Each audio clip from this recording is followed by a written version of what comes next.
Welcome everyone and thank you for being here. My name is Martin, I'm the developer of Eigengrau. Today I had planned to do a casual co-op game with a good friend, but unfortunately due to technical reasons I will play alone together, but he's here to support me. Thank you for being here. So I will play Eigengrau together, alone unfortunately, as far as I can get and explain a bit of the game. You can also post questions and I will try to answer them as good as possible depending on the current gameplay. So I don't think we have much time, so we can immediately start the game and I can try to give you a little introduction to it. So let's just start classic mode. We will not be able to finish the whole game, but I can at least show you the first few levels and explain a little bit. I'm not really that accustomed with streaming the stuff I'm doing, so the game offers a little bit of accessibility options. So for good SHMUP players you can just disable them, but because I will struggle a little bit playing it and talking at the same time, I will enable those accessibility options a little bit, but I will try to play on hard difficulty. I hope my muscle memory is good enough to still being able to play it good enough. Okay, let's just start. One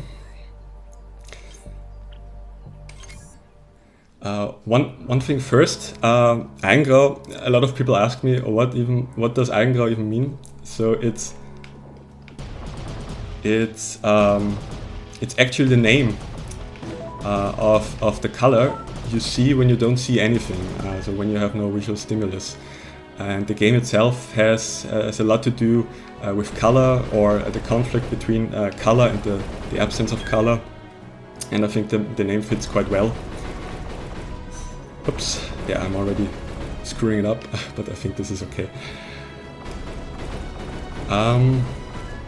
So I worked on this game for I think over 10 years or so, but I was not always working on it. I had a lot of time in between where I didn't work on it. Oh my god. At first it was what you might call a typical Euro SHMUP. So it had inertia, big health bars, RPG elements, and all the stuff, all the forbidden words. So I will stop with the not chasing you away. And I had no idea what I actually want from this game, and stopped working on it many years ago.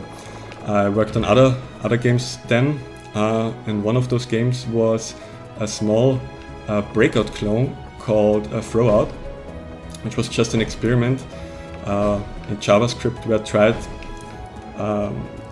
to learn the language actually. And while then implementing this game, a lot of levels, I tried to add a couple of levels, but they were all boring, and tried to make them a bit more spicy, and then added different gameplay elements to this level, to each of those levels in this breakout clone.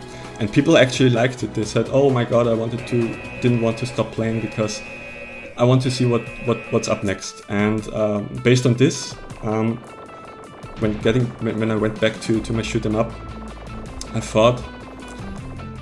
I thought, hey, okay, why not do the same in a shoot 'em up and try to surprise the player with different gimmicks and mechanics and stuff like that. And then when going back to it, finally removing all the Euro SHMUPiness of it and implementing all the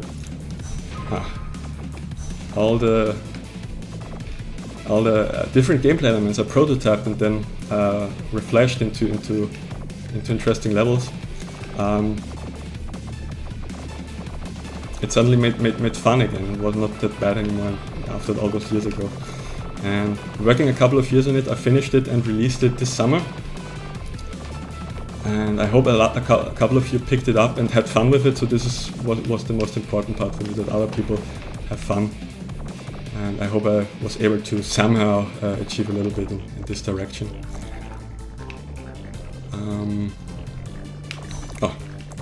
Yeah, as you see, I'm not that that that good with playing and talking at the same time, even I'm the developer. So one other thing you might immediately see is that you can shoot into 4 directions, 4 different directions. So it's not a, as you can see, a normal vertical or even a normal horizontal shoot 'em up. Even though the primary direction is still vertical. A lot of people called it, I think, a twin stick shooter, but it was never my intention to actually make a twin stick shooter. So one of the biggest inspirations for this mechanic was actually the game Hellfire from Torplan. I hope I pronounced it correctly, which I played 30 years ago on my Mega Drive for Genesis. In this game, this is a horizontal shoot 'em up where you can shoot into multiple directions. You can shoot into front, back, sides, and diagonally. And I really liked that mechanic. And this was basically inspiration for really focusing on this kind of multi shooting gameplay, even in a more on top of a more traditional shoot 'em up. And as you can see already, the first level already finished was more of an introduction, and beginning with this one, the game already throws a couple of different mechanics at you. At first, this kind of shield where this 4-way shooting I just explained is basically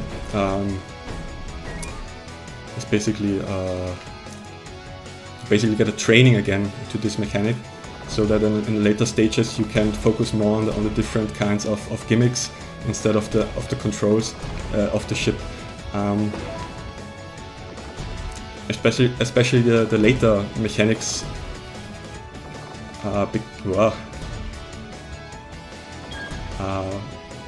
turned out to be a little bit more complex, and so I tried to make the input of the ship itself as easy as possible.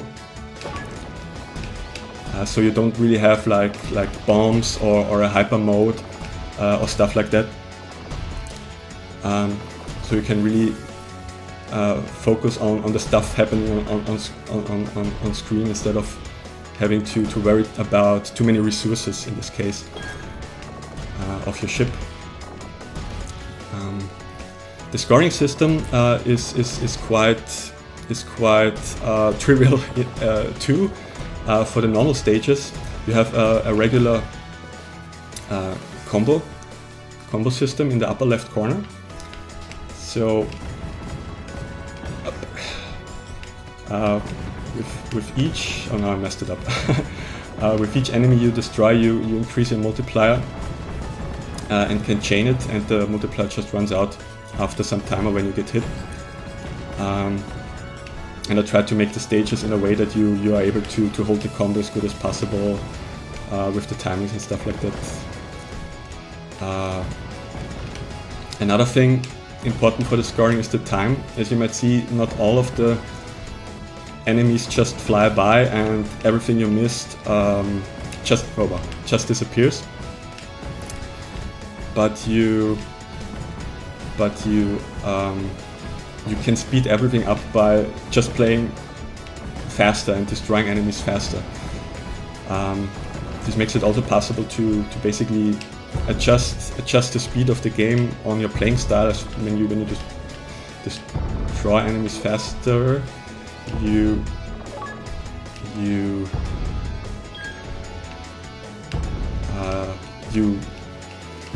basically get more pressure, but you also get more score in the end based on the time bonus, risk and reward basically, and also which works well for the part where I wanted that even unexperienced people, with all the accessibility options and so on, can have fun with the game by not being pressured too much, as you can see here, and can just play with their style or in their speed. This mechanic, by the way, was most of the mechanics were inspired by different other games, not only other shoot 'em ups, but also like Zelda, Mario, Sonic even. This mechanic here was actually inspired by R-Type game. I don't remember which one. There's one level where some fishes fly around. As soon as you shoot them, they charge into the direction they were looking for. I was just thinking, what can I do with this? It looks so fun. I want to implement something similar. And as you can see, I just tried to twist and bend it as interesting as possible. R-Type 2, thank you, Craig. As I can. You can also see there are a couple of things like this one here, which, oh no, I missed it, which play with the time bonus I mentioned before. You can do like a couple of different optional tasks in each level, where they don't take too much time, or basically can be done on the side, where you can get not only those small badges in the in the lower right corner, but also get a little bit of bonus time, which affects your medal and your bonus score at the end of each part. This mechanic here, for example, was inspired by The Legend of Zelda, where you often had a couple of enemies which basically mimic your mimic your movements. I hated those enemies. I think primarily from the third Zelda on the Super Nintendo, because they were always so tricky to defeat, and I don't think I made it much easier in this game. So this is one of those small tasks again. They also move in based on your position. Yep, and I did it. Excellent. So I'm not getting the highest medals here because I'm just too concentrated talking a little bit and also having the chat in view. But I might miss a couple. If you already asked something, I might have missed it. I'm really sorry. As you can imagine, it's quite hard for me if you're not experienced streamer. So I think now that the second boss should come up. The scoring system. The scoring system for the boss enemies is a little bit different. So you don't have the combo multiplier anymore, but you have some kind of chain, as you can see in the upper left corner. As long as you keep attacking the boss enemy, you build up your chain, and after some time, or when you get hit, the chain gets multiplied with the current multiplier and added to your main score. The multiplier is then just based on the health, on the current health of the boss. And so if you play more aggressively and try to basically move as much chain as possible to later part of the boss, the more score you get. And I thought it also interesting that in most games okay, now I mess it up again. That just to pressure and training and whatever, at least for me, I feel that the later parts of a boss are always the most intense ones, and so it made sense to me to reward this part with more score.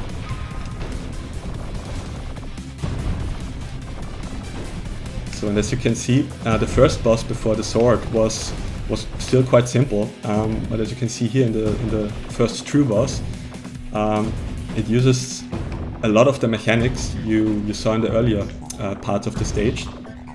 So these are not really just one-off gimmicks, but I tried to, while the stage itself basically introduces those gimmicks, the boss itself then mixes them up or twists them into a new direction.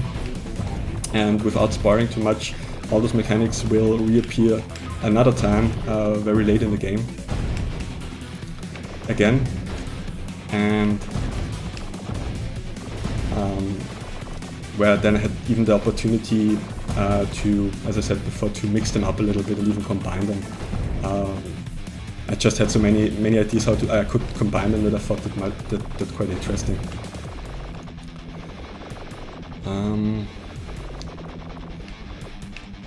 What else I can say? I just continue losing. I think did not even require to set this accessibility options too much. I still have 28 shield left. I see in the lower right left corner. So my muscle memory seems to be still good enough, it seems.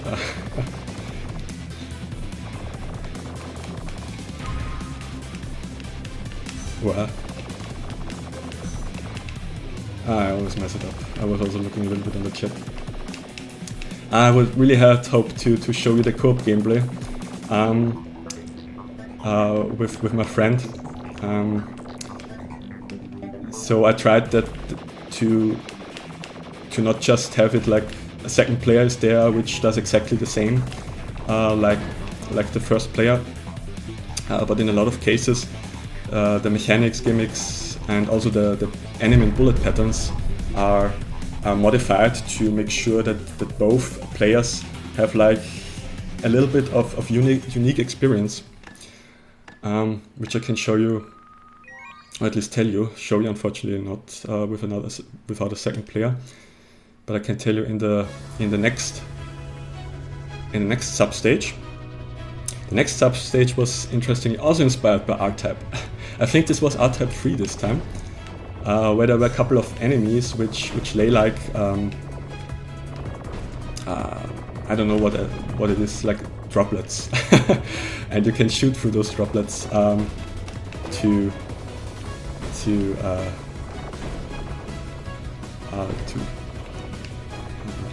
oh, sorry, I'm just too concentrated again. Yeah, to just remove them and progress forward in the game. And one of the things in this stage I made for co-op was that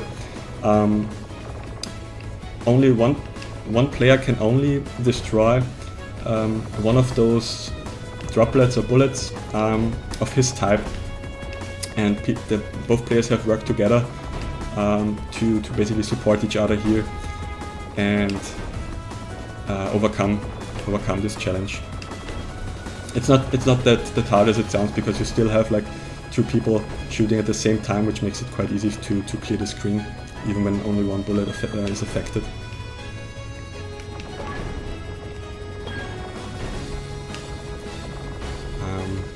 The first two stages, the intro and the green zone, let's call it that. It's actually the name is Virido from this zone, it's actually Latin for green anyway. So the green zone, where most of those sub-stages were still kind of introductions, and with this stage the gameplay mechanics get a little bit more complicated. And as you can see, there are even a couple of bonus scores you can get here for enabling those plates. So when making this game, I just hope to give the player as much as possible to explore. I know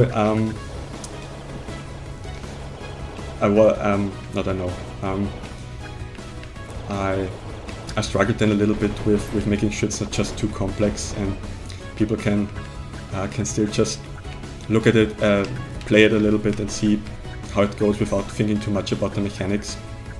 But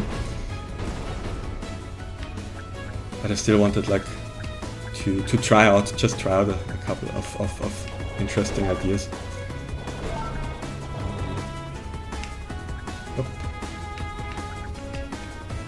No, come on.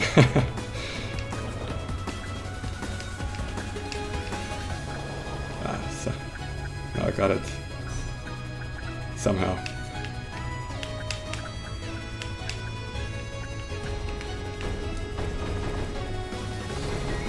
Excellent.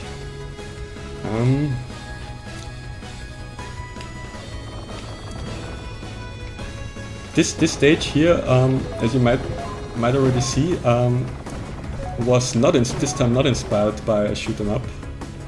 This was inspired by also one of my favorite game franchises, was Bomberman. As you can see, those are like, oh, and I messed it up again. Or should be like underwater bombs, and they explode into this linear patterns instead of traditional explosions, which was like this kind of pattern you see in the Bomberman games. But as you see, I was not really like only creating the normal axis aligned bomb patterns, but yeah, I really try to twist and move everything as much and as interesting as possible for the player. Wow.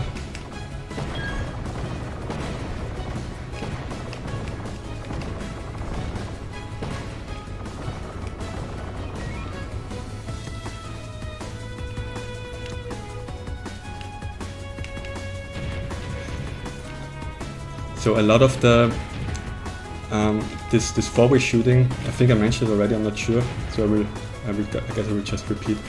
I try to not make it just a simple gimmick of, oh yeah, now you can shoot into 4 directions, but a lot of the stages really require you to think how to actually shoot, or how to approach the challenges from which side.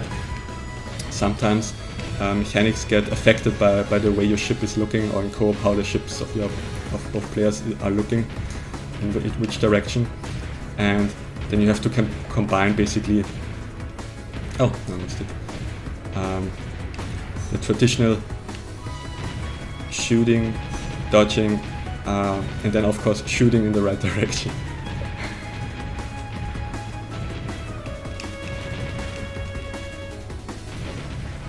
Oh no, I messed it up.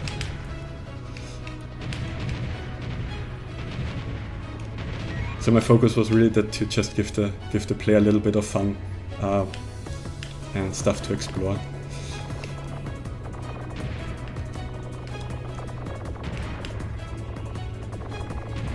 I think from the time we still have 5 minutes left, I think I can still show you the next boss.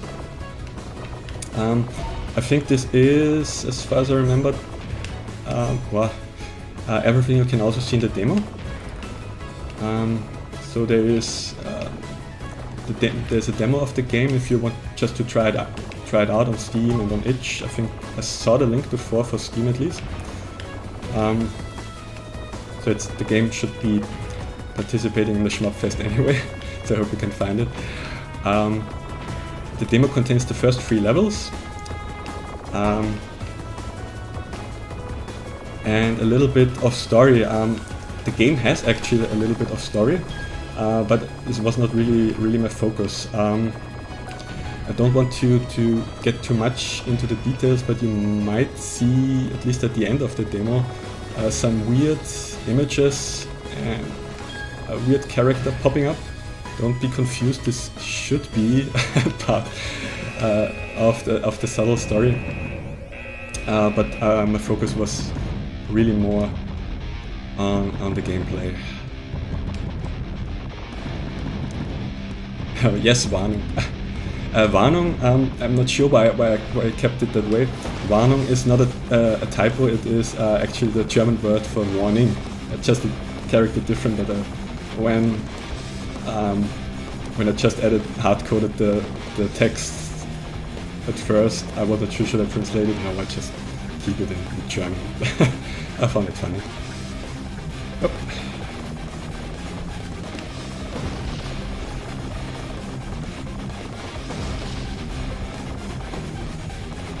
So, 2.5 minutes left now, I need to speed run. So I can show you all the faces of the boss. Achtung is an alternative for Warnung, that's right. I think it's in German. I think there's a subtle difference, but I just kept it Warnung. Made sense. Both made sense, I think. Makes sense, I think.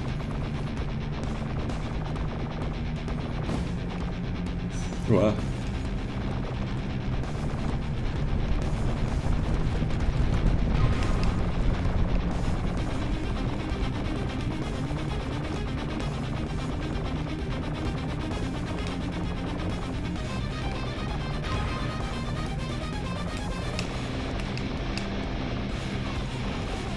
Oh.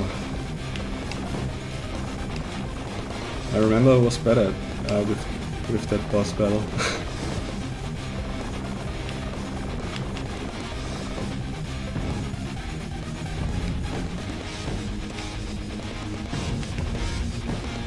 Oh, wrong side. Ah, damn it.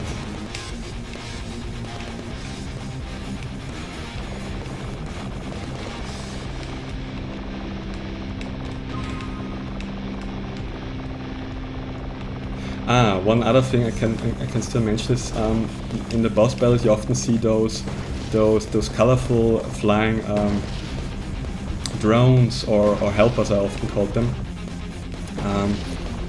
which also have a subtle meaning in the very subtle story. As you can see, when you shoot at them, you basically collect them on the right side of the screen, and if you collect all of them in a boss battle, you unlock a fragment. When you collect all the fragments of all the bosses, and you are able to unlock basically a new stage or enemy at the end. I'm just spoiling it here, sorry about that.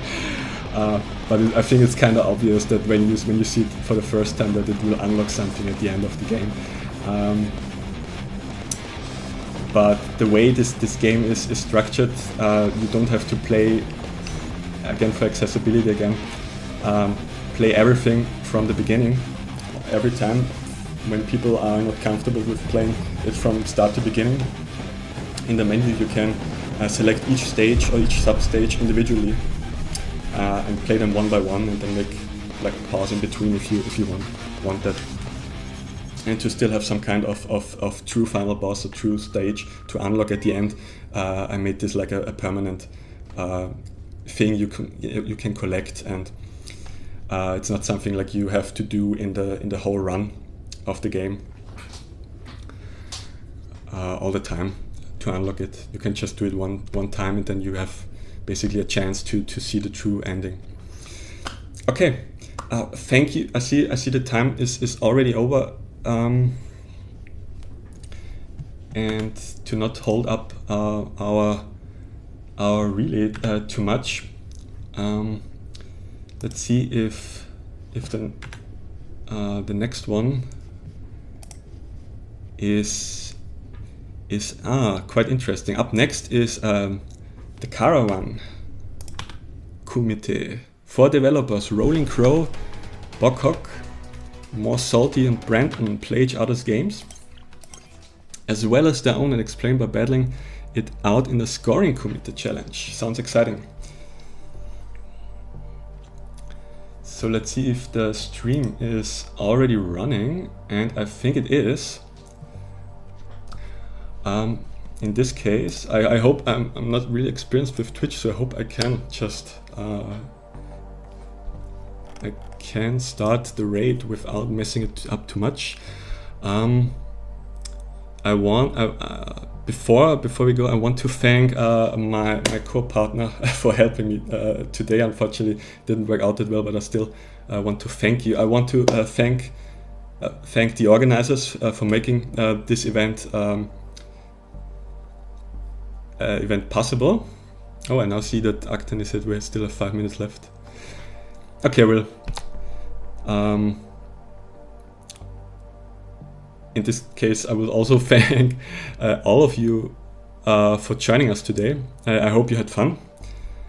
But if we still have like a couple of minutes left, I might be able even to show you one later boss battle, just a sneak peek.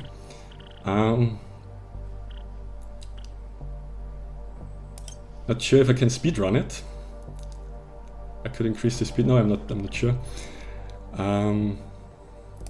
But I will just try it because I really like how this boss turned out. It is very simple.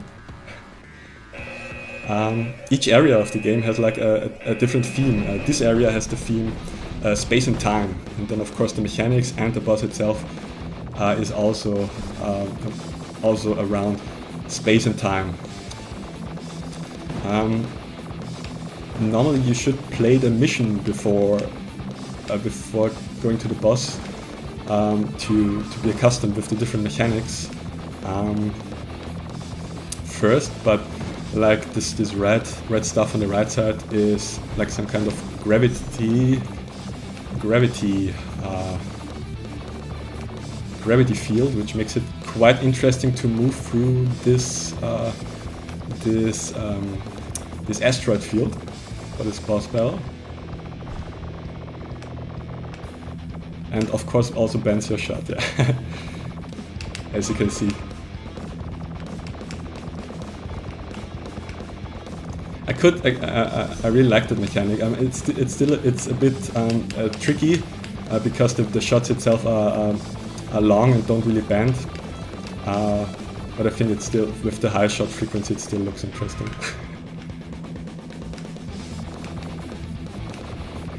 This is, I think, one of the bosses which doesn't move so much, and you should be even able to like do a perfect chain. I just call it like that, where you should be able to, from the start to the end, be able to keep up your chain on the upper left corner.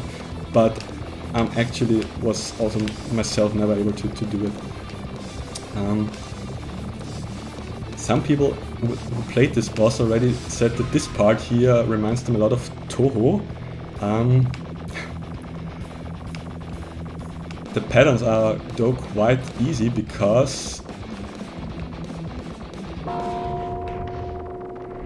I wanted to do something interesting like this. As I said before, the theme was space and time, and for years I wanted to make a game where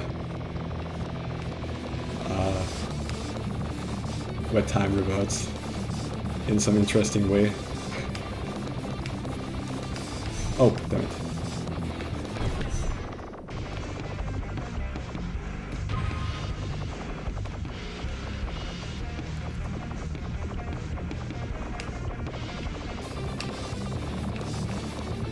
And of course, space, also the other part of the theme.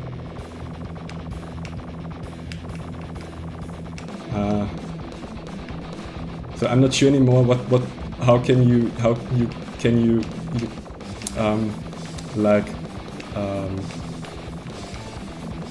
say what kind of shmup this is. Is it vertical or horizontal, or just a game which just spins around all the time? I'm not sure anymore. I hope it still falls into the definition of a shmup. There were a lot of discussion recently with the Steam Shmup Fest. But I hope at least a couple of you have fun playing it, trying out something new. So having fun was, I think I mentioned already a couple of times, was really important for me. That people are having fun with something unusual. Oh, thank you, Hauser.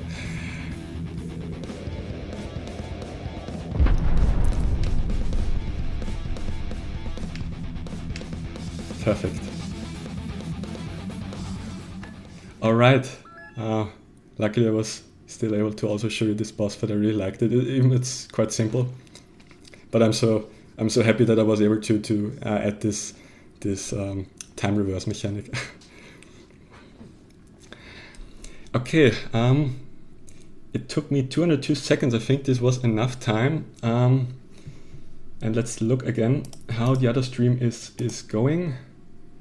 Yeah, I think it's up. So let's see. I want to thank you all again for being here. I wish. Oh, damn it! I think it gets streamed. I wish you all still a nice weekend, a happy remaining Shmupfest, and take care wherever you are. Thank you very much. Bye.